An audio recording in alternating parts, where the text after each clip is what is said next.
आप सबको जोहार और नमस्कार। मैं हूं आदित्य और आप देख रहे हैं न्यूज़ झारखंड की। यहाँ मिलती हैं झारखंड की ताज़ा खबरें और गहरे विश्लेषण। हम लाते हैं वो खबरें जो है महत्वपूर्ण, वो मुद्दे जो है चर्चा के काबिल। तो वक्त हो चला है आज शाम की झारखंड की 25 मुख्य खबरों को जानने का और उनसे अपडेट होने का।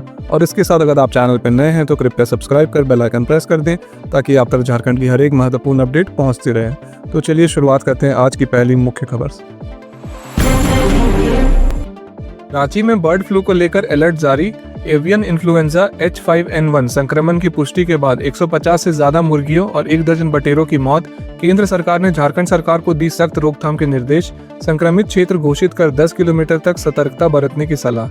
बिरसा कृषि विश्वविद्यालय के वेटनरी कॉलेज में बर्ड फ्लू फैलने से हड़कंप मच गया है। संक्रमित मुर्गियों के सैंपल जांच के बाद एवियन इन्फ्लुएंजा H5N1 की पुष्टि हुई, जिसके बाद केंद्र सरकार ने रोकथाम के लिए सख्त कदम उठाने के निर्देश दिए हैं। पूरे परिसर को सैनिटाइज किया गया है और मुख्य पोल्ट्री फार्म में अनाधिकृत प्रवेश पर रोक लगा दी गई।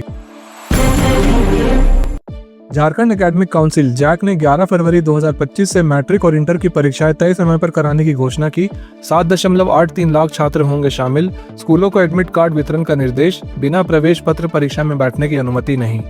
झारखंड एकेडमिक काउंसिल जैक ने स्पष्ट किया है कि मैट्रिक और इंटर की परीक्षाएं तय कार्यक्रम के अनुसार होंगी।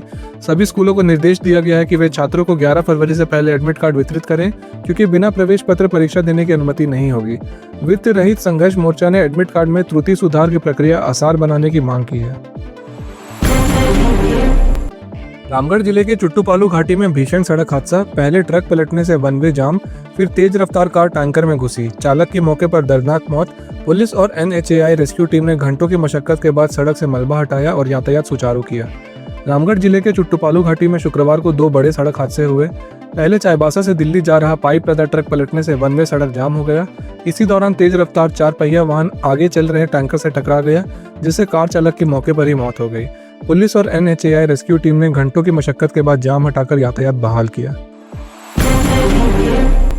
देवघर में साइबर अपराधियों का खौफनाक जाल। सिलाई का काम करने वाली PG तक शिक्षित युवती को फर्जी CBI अधिकारी बनकर 24 घंटों तक वीडियो कॉल पर किया डिजिटल अरेस्ट। घर से बाहर न निकलने की धमकी देकर मानसिक प्रताड़ना दी। पिता से बैंक अकाउंट की जानकारी भी ली। भाई की सतर्कता से बची युवती। साइबर थाना में शिकायत दर्ज। देवघर के विलियम्स टाउन इलाके में साइबर अपराधियों ने एक युवती को फर्जी केस का डर दिखाकर 24 घंटे तक मानसिक प्रताड़ना दी। अपराधियों ने खुद को CBI अधिकारी बताकर उसे डिजिटल अरेस्ट कर लिया और घर से बाहर न जाने की धमकी दी। ठगों ने वर्दी में तस्वीरें भेजकर भरोसा दिलाया और युवती के पिता से बैंक अकाउंट की डिटेल्स भी ली।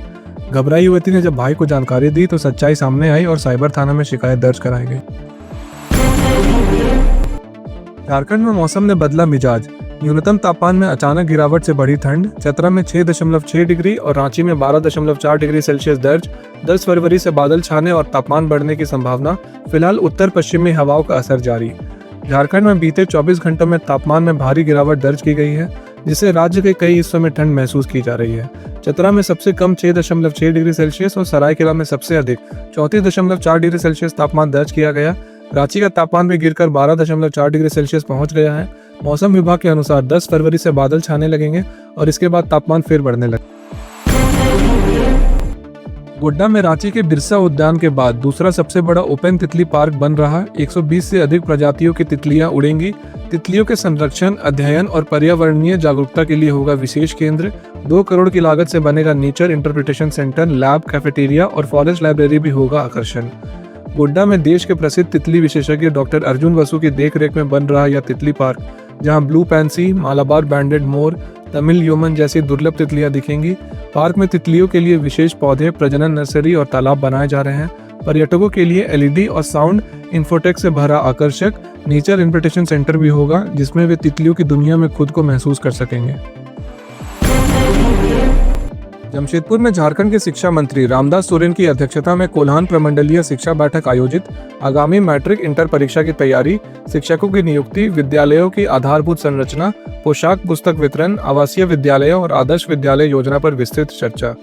निर्मल गेस्ट हाउस जमशेदपुर में आयोजित इस बैठक में कोल्हान के तीनों जिलों के शिक्षा अधिकारियों ने भाग लिया।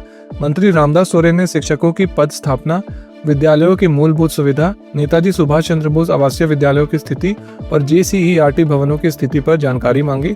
आदर्श विद्यालय योजना और वित्तीय वर्ष 2025-26 के लक्ष्य पर भी चर्चा की गई। मांडर में सड़क हादसे में 2 छात्रों की मौत के बाद उग्र प्रदर्शन, पुलिस से झड़प और पथराव के मामले में 16 नामजद सहित 200 अज्ञात लोगों के खिलाफ केस दर्ज, हाईवे जाम से 15 किलोमीटर लंबा जाम, एम्बुलेंस रोके जाने और पुलिस कर्मियों के घायल होने पर कड़ा एक्शन। मांडर में कोयला लदे ट्रक से सीयूजे के 2 छात्रों की मौत के बाद हुए प्रदर्शन में पुलिस से झड़प, हाईवे जाम और पथराव के आरोप में 16 नामजद और 200 अज्ञात लोगों के खिलाफ केस दर्ज किया गया है। प्रशासन के समझाने के बावजूद प्रदर्शनकारियों ने 15 किलोमीटर लंबा जाम लगाए रखा और एम्बुलेंस को भी रोका। पुलिस ने हल्का बल प्रयोग किया तो पथराव कर दिया गया, जिसमें कई पुलिसकर्मी घायल हो गए। अब पुलिसकर्मियों आरोपियों की पहचान कर। सरायकेला जिले के आदित्यपुर में हिस्ट्री शीटर बाबू दास पर अपराधियों का बड़ा हमला, सतवाहिनी सापड़ा मार्ग पर होटल के पास 7 गोलियां मारकर किया गया घायल। आदित्यपुर थाना प्रभारी ने जांच शुरू की। बाबू दास पर यह तीसरा जानलेवा हमला। शुक्रवार देर रात आदित्यपुर में अपराधियों ने हिस्ट्री शीटर बाबू दास पर ताबड़तोड़ फायरिंग कर दी, जिससे वह गंभीर रूप से घायल हो गया। उसे टीएमएच में भर्ती कराया गया है। पुलिस ने अज्जू थापा और आनंद दुबे पर शक जताया है। थाना प्रभारी राजीव कुमार सिंह टीम के साथ जांच में जुट गए हैं। बीजेपी प्रदेश अध्यक्ष बाबूलाल मरांडी ने झारखंड में धान खरीद की धीमी प्रक्रिया पर जताई नाराजगी। कहा, सरकार ने 60 लाख क्विंटल का लक्ष्य रखा, लेकिन अब तक सिर्फ 28.39% ही खरीद। क्रय केंद्रों पर कुप्रबंध से किसान मजबूरी में औने पौने दाम पर बेच रहे हैं धान। हेमंत सरकार की योजनाएं कागजों तक सीमित। बाबूलाल मरांडी ने सोशल मीडिया पर सरकार पर हमला बोलते हुए कहा कि धान खरीद की धीमी रफ्तार से किसान निजी व्यापारियों और बिचौलियों के शोषण के शिकार हो रहे हैं। उन्होंने सरकार से मांग की कि जल्द से जल्द किसानों से निर्धारित लक्ष्य के अनुरूप धान खरीदकर उनका भुगतान सुनिश्चित किया जाए। गुमला जिले के पालकोट में दिल दहलाने वाली घटना, शराब के नशे में पति ने पत्नी को डंडे से पीट कर मार डाला। ग्रामीणों ने बताया रोज होता था दोनों में झगड़ा। पुलिस ने आरोपी को किया गिरफ्तार। गुमला के पालकोट थाना क्षेत्र में 60 वर्षीय राम कुमार उरांव ने शराब के नशे में अपनी 55 वर्षीय पत्नी अंजनी देवी की बेरहमी से पिटाई कर दी, जिससे उसकी मौत हो गई। दोनों का झगड़ा नागो टोली में शराब पीने के दौरान हुआ था। घायल महिला को अस्पताल ले जाया गया, लेकिन रास्ते में उसने दम तोड़ दिया। पुलिस ने आरोपी पति को गिरफ्तार कर लिया है। झारखंड में नगर निकाय चुनाव की राह हुई साफ। हाईकोर्ट में सुनवाई के बाद राज्य निर्वाचन आयोग ने भारत निर्वाचन आयोग से मिली वोटर लिस्ट के आधार पर चुनाव करने की दी जानकारी। वार्डवार वोटर लिस्ट तैयार करने के लिए लगेंगे 75 दिन। अप्रैल के अंत तक हो सकती है चुनाव की घोषणा। झारखंड हाईकोर्ट में जस्टिस आनंद सेन की अदालत में निकाय चुनाव को लेकर सुनवाई हुई।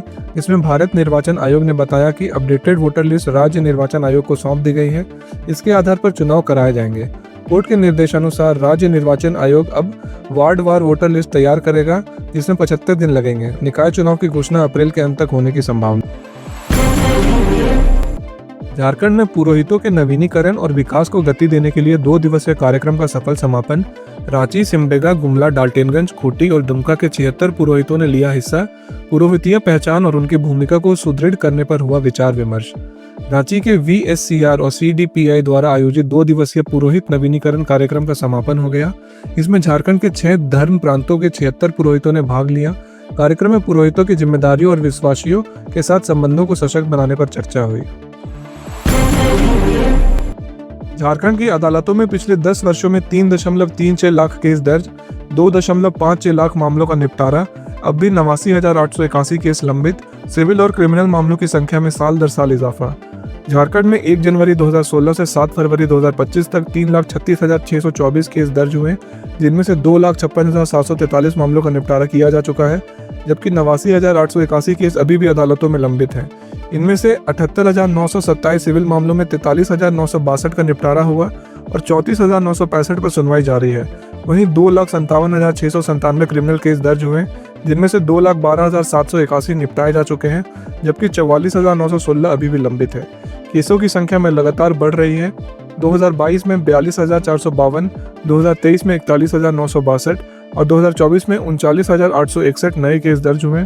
2025 में अब तक 4,220 केस दर्ज हो चुके हैं। झारखंड में चेक बाउंस के मामले में भारी इजाफा। बीते वर्षों में 15,000 से अधिक चेक हुए बाउंस। भूमि खरीद बिक्री में सबसे अधिक विवाद। 22 फरवरी को राष्ट्रीय लोक अदालत में मामलों को शीघ्र निपटारा के लिए 50,000 से अधिक पक्षकारों को भेजे गए नोटिस। पारिवारिक विवादों के समाधान पर भी रहेगा विशेष फोकस। झारखंड में चेक बाउंस के मामले की संख्या लगातार बढ़ रही है, जिनमें सबसे अधिक मामले भूमि खरीद बिक्री से जुड़े हैं। इस समस्या के समाधान के लिए 22 फरवरी को राष्ट्रीय लोक अदालत आयोजित की जाएगी, जिसमें 50,000 से अधिक पक्षकारों को नोटिस भेजे गए हैं। साथ ही पारिवारिक विवादों को भी आपसी सहमति से सुलझाने पर जोर दिया जाएगा। हजारीबाग में पूर्व एसडीओ अशोक कुमार की पत्नी की संदिग्ध मौत मामले में उनके पिता दुर्योधन साव हिरासत में, पुलिस ने टेक्निकल सेल की मदद से पकड़ा। बेटे से सरेंडर की अपील, रांची में छिपे होने की आशंका, पुलिस कॉल डिटेल खंगालते हुए गिरफ्तारी की तैयारी में। हजारीबाग सदर के पूर्व एसडीओ अशोक कुमार की पत्नी अनीता कुमारी की जलकर मौत के मामले में पुलिस ने उनके पिता दुर्योधन साव को हिरासत में लिया है। पुलिस उनसे अशोक कुमार के ठिकाने के बारे में पूछताछ कर रही है, जो फिलहाल फरार है और रांची में छिपे होने की आशंका है। पुलिस पहले ही अशोक कुमार के परिवार के अन्य सदस्यों से पूछताछ कर चुकी है और अब कॉल डिटेल की जांच की जा रही है। झारखंड बिजली वितरण निगम लिमिटेड की राजस्व वसूली में गिरावट, जनवरी 2025 में 352 करोड़ रुपए की वसूली हुई। स्मार्ट मीटर उपभोक्ताओं के बिलिंग में कमी बनी वजह, बिल न भरने वालों को भेजा जा रहा है व्हाट्सएप मैसेज। मार्च तक हजारीबाग और धनबाद में भी स्मार्ट मीटर होगा प्रीपेड। झारखंड बिजली वितरण निगम लिमिटेड की जनवरी 2025 की राजस्व वसूली घटकर 352 करोड़ रुपए ही रह गई, जबकि औसतन 400 करोड़ रुपए की वसूली होती है। इस गिरावट का कारण 80% उपभोक्ताओं की बिलिंग न होने और स्मार्ट मीटर उपभोक्ताओं का समय पर भुगतान न करना बताया जा रहा है। JBVNL अब उपभोक्ताओं को व्हाट्सएप मैसेज भेजकर बिल भरने का आग्रह कर रहा है। रांची में 3.08 लाख, हजारीबाग में 25,000 और धनबाद में 80,000 घरों में स्मार्ट मीटर लगाए गए हैं। मार्च तक हजारीबाग और धनबाद में भी इन मीटरों को प्रीपेड किया जाएगा। बोकारो में दर्दनाक सड़क हादसा, तेज रफ्तार ट्रेलर ने बोलेरो को मारी जोरदार टक्कर। वाहन में ही फंसे रहे इलेक्ट्रो स्टील कंपनी के ड्राइवर विवेक हाजरा, मौके पर हुई दर्दनाक मौत। परिजनों और ग्रामीणों ने सड़क जाम कर किया हंगामा। मृतक की पत्नी को नौकरी और परिवार को मुआवजा देने की मांग पर अड़े प्रदर्शनकारी। बोकारो के तालगढ़िया मोड़ के पास शुक्रवार देर रात ट्रेलर और बोलेरो की टक्कर में इलेक्ट्रो स्टील कंपनी के ड्राइवर विवेक हाजरा की मौत हो गई। हादसे के बाद बोलेरो ट्रेलर में फंस गया और दोनों वाहन सड़क से नीचे गिर गए। सुबह लोगों को घटना की जानकारी हुई, जिसके बाद परिजनों ने विरोध प्रदर्शन किया। मृतक की पत्नी को नौकरी और उचित मुआवजे की मांग कर रहे हैं। झारखंड में चौंकाने वाला मामला, सीनियर पुलिस अधिकारी ने जूनियर से मांगे एनुअल कॉन्फिडेंशियल रिपोर्ट, ACR लिखने के बदले पैसे। अधीनस्थ अधिकारी रह गए हैरान, वसूली के लिए रीडर को सौंपी जिम्मेदारी, मांग पूरी न होने पर नहीं लिखी गोपनीय रिपोर्ट। झारखंड में एक सीनियर पुलिस अधिकारी पर अपने ही जूनियर से एनुअल कॉन्फिडेंशियल रिपोर्ट लिखने के नाम पर पैसे मांगने का आरोप लगा है। बताया जा रहा है कि अधिकारी ने सीधे नहीं बल्कि अपने रीडर के जरिए यह मांग रखी थी। जब जूनियर अधिकारी ने पैसे नहीं दिए तो उसकी ACR ही नहीं लिखी गई। इस घटना ने विभाग के भीतर भ्रष्टाचार की एक नई परत उजागर की है। झारखंड में नक्सलियों का किला ध्वस्त, 10 साल में 113 थाना क्षेत्रों से पूरी तरह खत्म हुआ नक्सल प्रभाव। 2014 में 131 थाना क्षेत्रों में सक्रिय थे उग्रवादी, अब सिर्फ 18 इलाकों में बचा है असर। सुरक्षा बलों के अभियान से 7 जिलों तक सिमटी नक्सली गतिविधियां। झारखंड पुलिस मुख्यालय की रिपोर्ट के अनुसार 2014 में राज्य के 131 थाना क्षेत्रों में नक्सलियों का प्रभाव था, लेकिन सुरक्षा बलों के लगातार अभियानों के कारण 2014 के अंत तक यह संख्या घटकर मात्र 18 रह गई। अब नक्सली प्रभाव केवल 7 जिलों के 18 थाना क्षेत्र तक सीमित रह गया है, जिससे झारखंड में उग्रवाद की कमर लगभग टूट चुकी है। Jharkhand officers teacher employ federation ने सरकारी कर्मचारियों की मांगों को लेकर गिरिडीह से हस्ताक्षर अभियान शुरू किया। शिक्षकों को MACP, कर्मियों की सेवानिवृत्ति आयु 62 वर्ष करने और शिशु शिक्षण भत्ता देने की मांग, चरणबद्ध आंदोलन का ऐलान। Jharkhand officers teacher employ federation ने सरकारी कर्मचारियों की मांगों को लेकर शुक्रवार को गिरिडीह से हस्ताक्षर अभियान की शुरुआत की।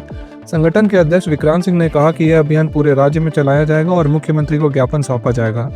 Jharkhand officers teacher employ federation ने शिक्षकों को MACP, राज्य कर्मियों को सेवानिवृत्ति उम्र 62 वर्ष करने और शिशु शिक्षण भत्ता देने की मांग उठाई।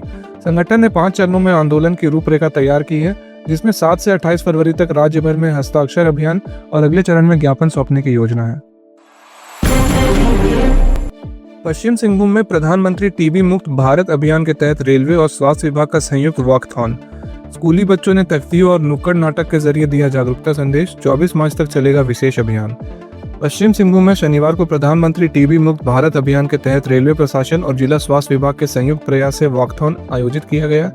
DRM तरुण हुरिया की अगुवाई में अधिकारी और छात्र रेलवे कॉलोनी से होते हुए रेलवे स्टेशन पहुंचे।